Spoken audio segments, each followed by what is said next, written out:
Y nuestra invitada especial, la ex ministra de Justicia del Perú, Marisol Perestegui. Un gusto tenerla, Marisol. ¿Cómo estás? Buenas tardes, buenos días. Buenos días, Marisol. Efectivamente, hay cosas muy importantes. Ahora la mirada se centra en quién va a ser ese premier, porque ya lo anunció ella claramente. Al parecer sería hoy o sería mañana quien podría ser el líder, el protagonista que pueda articular precisamente en esta inestabilidad. Bueno, Otárola, al parecer, puede ser uno de los elementos, pero todavía nada está dicho. Pero yo quiero hablar precisamente, Marisol, vamos a empezar con algo súper sencillo, porque esta inestabilidad, Dina Boluarte lo ha dicho, ok, ¿quieren que nos vayamos todos? Nos vamos todos, por eso está en la adelante de elecciones y ahora está en la cancha del Congreso de la República, pero al parecer el Congreso de la República, los congresistas no quieren irse. A ver, hoy se va a volver a discutir el tema.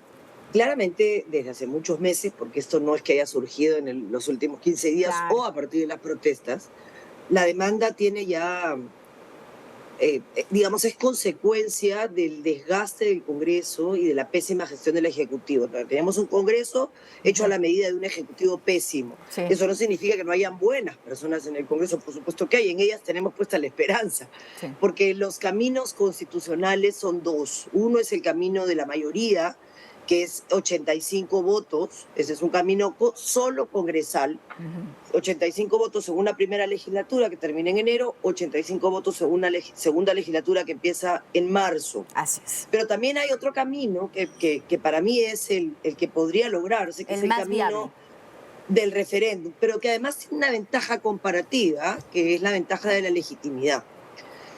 Porque si un Congreso con 7% desprestigiado, 10% en los mejores momentos, desprestigiado, aprueba este doble votación, no necesariamente tiene el efecto, ni el efecto con la ciudadanía de ir a ser consultado y decirle al país, ¿tú quieres continuar con un presidente o una presidente que no pueda ser investigada si comete un delito? Claro. ¿Tú quieres que tu presidente pueda ser candidato si ha sido condenado por delito doloso? ¿Tú quieres una cámara o quieres dos cámaras? Y yo creo que eso que es tan importante para la vida de la nación y que tiene que resolverse en el corto plazo para poder ir a un proceso electoral en octubre, noviembre, diciembre, máximo, digamos, en abril del 24, debiera, si tiene legitimidad de origen, va a servir también para que todos los que hacen política, los que hacen docencia, los que están de acuerdo con una cosa o con otra, puedan explayarse en un tema o en otro, y no para que sean las calles los liberadores de tensión. El voto es una forma de expresar lo que uno cree y además adelanta la necesidad de los actores políticos de explicar por qué consideran que este es un mejor modelo que este.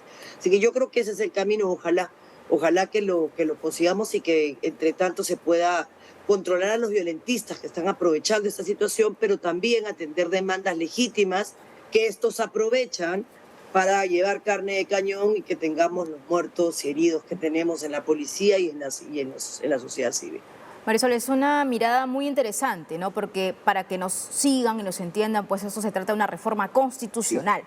Entonces, una reforma constitucional, como ya lo explicaste, 2 legislaturas, esa aprobación con esos votos, pero la otra vía, la más alternativa, que por cierto, como tú bien dices, ¿no? Podría poner al ciudadano de a pie en esa votación a mano. Dice, ¿usted desea esto? Sí, no. ¿Usted desea esto? Sí, no. Entonces, de una u otra forma hacemos parte también a la ciudadanía que al parecer cree, ok, está en manos del Congreso de la República, pero nosotros no tenemos ni voz ni voto en este tema y estamos todos involucrados. Entonces, 66 votos más ese referéndum sería, digamos, lo que podría condicionar un cambio, una diferencia.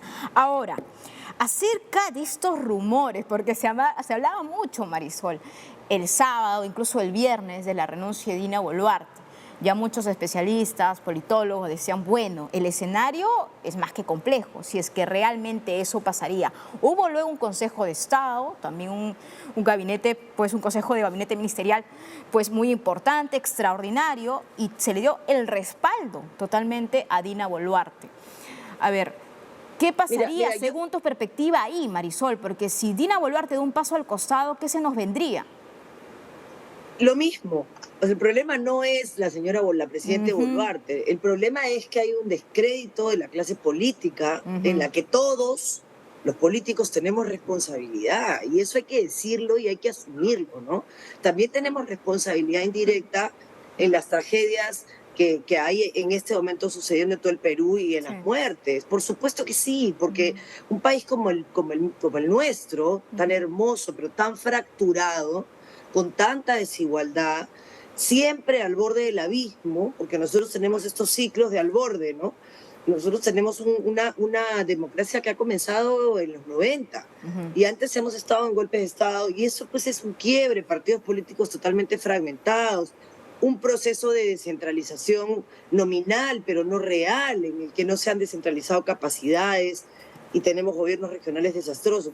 Pero también tenemos una diversidad y una riqueza impresionante. Entonces, si tú sacas a Dina, van a pedir que saques al presidente del Congreso. No va a terminar, porque necesitas salir de la situación de entrampamiento en la que hay. Ella está haciendo su mejor esfuerzo. Yo he sido muy crítica de la presidenta Boluarte por decisiones que tomó cuando fue presidenta de un club, en fin, ya no, pero estás en una situación límite Ujú. y eso es lo que tenemos que entender, la situación del país, del Perú, y lo digo porque este es un canal internacional, además, Sí, es la situación de toda América Latina sí. y en muchas partes del mundo. Estamos en un momento de transición histórica en el que o salimos o Rusia y Croacia nos demuestran que una tercera guerra mundial será la última por incapacidad absoluta de encontrar canales de solución de conflictos, ¿no? Ujú. Hay un mundo hoy que ha cambiado su composición, la distribución de las fuerzas y del poder internacional también impacta a los países de Latinoamérica. Hoy las peleas ya no son de las derechas y de las izquierdas de Locke, de Marx, o de... No, ahora estamos en una pelea de corrupción, crimen organizado, narcotráfico, infiltrado en la De política, acuerdo. asusando todos los conflictos sociales que existentes por una mala gestión Ujú. que puede terminar, como terminó Chile, en una explosión interna que encuentra caminos. ¿No? Lo que estamos buscando es no analizar el Perú que tenemos, sino proyectarnos al que queremos. Correcto, Ojalá. Marisol. La última consulta. Entonces lo que necesitamos es una transición democrática y es lo que intenta hacer Dina Boluarte, todo en el marco constitucional, claro que sí. Pero también se viene instalando el discurso de la Asamblea Constituyente y con muchísima más fuerza. Incluso, al parecer, algunos grupos están manejando este discurso de una forma ya radical, porque bien sabemos que es una demanda por años, no es de ahora. Es una demanda por años que hay en unos lugares del país, pero me parece, no sé, tengo la sensación de que este discurso ya se está manejando ya a otro extremo, ¿no? Incluso por congresistas que ya a través de las redes sociales asusan también a la población para precisamente protestar en las calles en pos de esto. Mira, yo estoy en contra de la Asamblea Constituyente. Yo creo que los momentos constituyentes no se inventan, eso se crea, tiene que ser natural. Ujú. Y sin embargo, si el Congreso tiene los 66 votos para Sí. eso, porque acuérdate que la puerta que abre cualquier consulta a la ciudadanía o cualquier modificación es la Constitución. Lo que yo no estoy de acuerdo es que se haga absolutamente nada fuera del marco constitucional. Y quieras o no, Ujú. desprestigiado o no, los congresos reflejan a los países. Y este Congreso es el que tiene que sentir y tomar la decisión. Yo si estuviera en el Congreso votaría en contra. Y eso me parece honesto decirlo, porque creo que no es un momento constituyente y que creo que el problema no No es es el momento. constitucional, no es de Ujú. diseño constitucional, el Ujú. problema es de gestión. Dije sí. Eso no cambia, es una mentira. Y yo no voy a engañar al país que quiero representar. Hay que decir la verdad. A veces va a gustar esa verdad y a veces no. Y yo creo que uno de los mejores ejemplos de la democracia y de lo que yo creo que tiene que representar un líder político es lo que mencionaste en tu pregunta anterior, el Consejo de Estado. Para quienes nos escuchan, el Consejo de Estado reúne a las autoridades máximas del país, el Poder Judicial, todo lo que es los tres poderes del Estado y los organismos constitucionales autónomos, que es Ujú. una forma jurídica que le da cierta protección a determinados organismos súper importantes como la Contraloría General de la República, el Ministerio Público, el Jurado Nacional de Elecciones, en fin. Y eso no tiene potestas, o sea, es decir, no tiene un poder constituido, no existe una norma que crea el Consejo de Estado. Ujú. Lo que tiene es autoritas, es decir, el respeto de la gente. Se creó y no se ha podido juntar porque entre poderes no se respetaban y entonces no se querían juntar con el otro porque lo desprestigiaba. Nadie quiso ir a los consejos de Estado Ujú. convocados por el presidente de la República anterior porque nadie lo respetaba y es, aunque tuviera la potestas, no tenía la autoritas. Entonces, es muy importante que entendamos que hoy todos los poderes del Estado, todos los organismos están unidos en este sueño de un país en paz, que salga adelante, que supere esto y lo que viene tiene que ser un país con inclusión, sin desigualdad, con oportunidades y yo creo que en eso y por eso hay que trabajar. Totalmente, Marisol, lo que te has dicho es muy importante y lo has explicado muy bien al auditorio internacional. Prácticamente todas las autoridades, máximas autoridades, están respaldando a Dina Boluarte. Así de simple. En estos momentos de una crisis democrática, institucional, estallido social, muchos lo están llamando de diferentes formas. Lo cierto es que tenemos que resolver nuestro problema. Marisol, no puedo cortarte sin preguntarte porque precisamente nos ven también de otras partes de la región. A ver, el comunicado conjunto que hubo en contra prácticamente de la señora Dina Boluarte, si bien se demoró un poquito Cancillería en responder, ¿no? O sea, no fue tan enfática esa nota de protesta, debió ser inmediata, pues el rechazo, porque no calificarla como si fuera presidenta constitucional, dando una interpretación errónea también a la comunidad internacional, creo que eso es muy grave, ¿no? Mira, para que quienes no lo saben lo recuerden y además si pueden hacer presión en sus países, se los pido que lo hagan, porque nuestros pueblos no tienen por qué ser arrastrados por gobernantes mediocres a partir de sus posiciones ideológicas, no importa de quién se trate.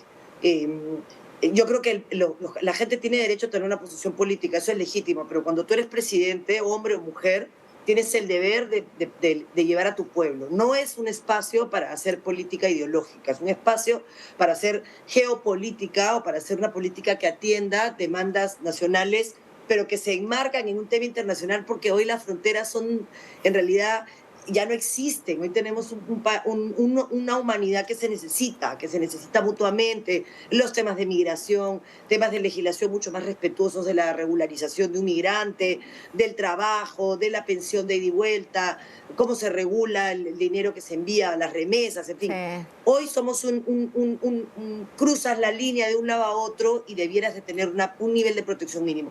Petro, el presidente Petro colombiano, AMLO, el presidente de México, el presidente de Bolivia y el presidente de Argentina sacaron un comunicado conjunto, pero luego distintas comunicaciones en las que desconocieron el gobierno de la presidenta Boluarte y honestamente eso tiene una carga ideológica inaceptable, inmoral, incorrecta, porque hay un principio universalmente reconocido para no afectar las relaciones entre los pueblos y entre los gobiernos, que es el principio de no injerencia. Y los cuatro han violado el principio de no injerencia en los asuntos internos. Ya tenemos bastantes problemas nosotros dentro del Perú, como para que encima de ellos, que seguramente tienen mucho miedo de que sus pueblos hagan lo que pasó en el Perú, es que te rebeles en contra del abuso y de las dictaduras que se están gestando, y yo creo que eso es lo que ha hecho que ellos reaccionen. Por supuesto digo lo mismo de Bukele, ¿eh? Yo no creo en los dictadores, no me importa de dónde vengan. Yo creo en la democracia, y cuando la democracia elige un hombre de izquierda o una mujer de derecha o lo que fuere, hay que respetarlo. Lo que no puedes permitir es que desde ese gobierno comience a pretender gestar una cosa más latinoamericana sin entender las particularidades de cada país y el respeto a las decisiones. Pero eso, como todas las cosas que se hacen mal, siempre termina regresando en contra. Naciones Unidas ha respaldado a la presidenta Boluarte y yo creo que eso es importante y muchos otros países democráticos también lo han hecho porque además esto es perfectamente constitucional. Sí. Y el que dio el autogolpe y decidió ponerse donde se ha puesto, que es en la cárcel, y donde se va a quedar porque tiene 7 investigaciones como líder de una organización criminal, presunto líder de una organización criminal, es el señor Castillo, a quien ellos están respaldando. Después le tendrán que dar una explicación a su país de por qué respaldan un gobernante con 7 denuncias por corrupción en el poder y desde el poder. Una vergüenza, es lo único que yo puedo decir respecto a ese comunicado. Le agradezco mucho a Marisol Pérez Tello, ex ministra de Justicia del Perú, para colocar siempre pues, su perspectiva tan contundente y tan clara. Muchas gracias, le agradezco mucho. Muchas gracias y si no puedo comunicarme en un medio internacional, un deseo de que estas Navidades sean un momento de paz y en que entendamos los retos que se nos presentan a nivel de la humanidad y a nivel de nuestros países. Lo necesitamos. Necesitamos repensar nuestro mundo también. Muchas gracias, Marisol. Un abrazo gigante. Muchas gracias a ti también. Gracias. Muy